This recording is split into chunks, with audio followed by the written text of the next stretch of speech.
G'day and welcome to this episode of the Master Analyzer. I'm John Buchanan and I'm hosting for this series. We also have our Master Statistician, All That Cricket, providing us statistics, and Crick Heroes are providing our infographics, along with AdzGuru to power the whole system up.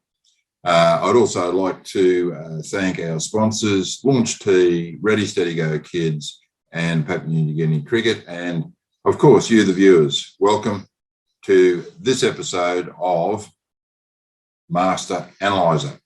And the game is Bangladesh versus Papua New Guinea. Yeah, so what did the scoreboard and the stats have to tell us? Well, it did say it was a very, very sorry day for Papua New Guinea, but at the same stage, from a Bangladesh point of view, a terrific day because they now move into the Super 12 having qualified with 2 wins from their pool games. But let's take a little bit of a closer look at the game, with Bangladesh winning the toss. Again, one of those change of momentum moments, I think.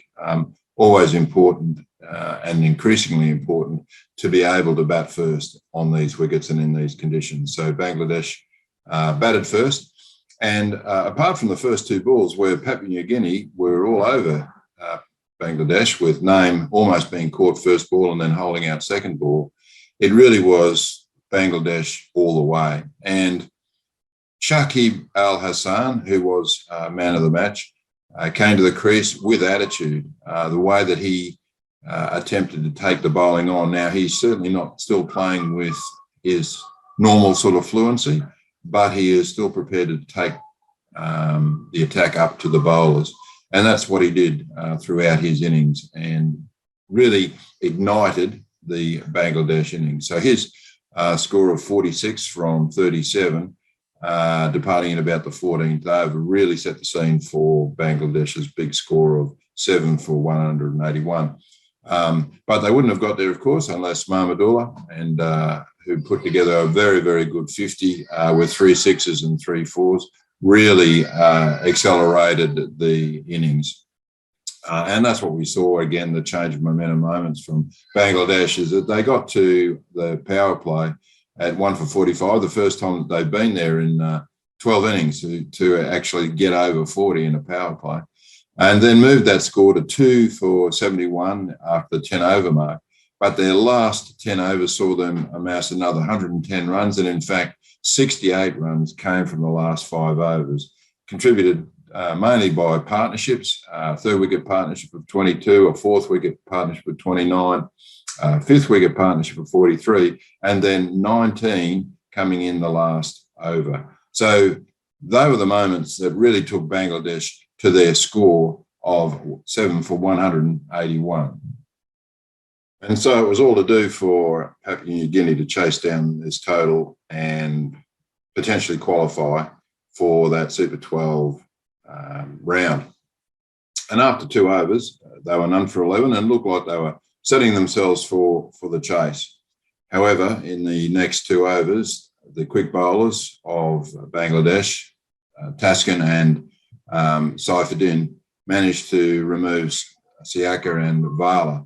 So at 2 for 13, there was still a possibility of rebuilding and, again, chasing down that total. However, at this point, Mahmudullah made the masterstroke and introduced Shakib Al Hassan. He came on the 5th over when, as I said, the score was 2 for 13. And in that first over, he took 2 wickets, which moved the score from 2 for 13 to 4 for 14 in the 5th over. He bowled then the 7th over, none for 4. He bowled his 9th over, taking another wicket for 1 run, at which time at the end of the over, the score was 5 for 24. And then when he bowled his 4th and final over, taking 1 for 2, the Papua New Guinea scoreboard looked very, very sorry, as the scoreboard read 7 for 29 at the 11th, at the end of the 11th over. Now, the game could have finished reasonably early, however, but for Kipla Doraga, who struck a very well compiled 46 not out from 34. He, with a couple of tail end partners, were able to move their final score to 97, but very, very disappointing batting effort from Papua New Guinea. Again, it showed the fragility in their batting, which we've seen throughout the tournament. And in this case, Bangladesh today had played their best game of the tournament so far, both with the bat and the ball.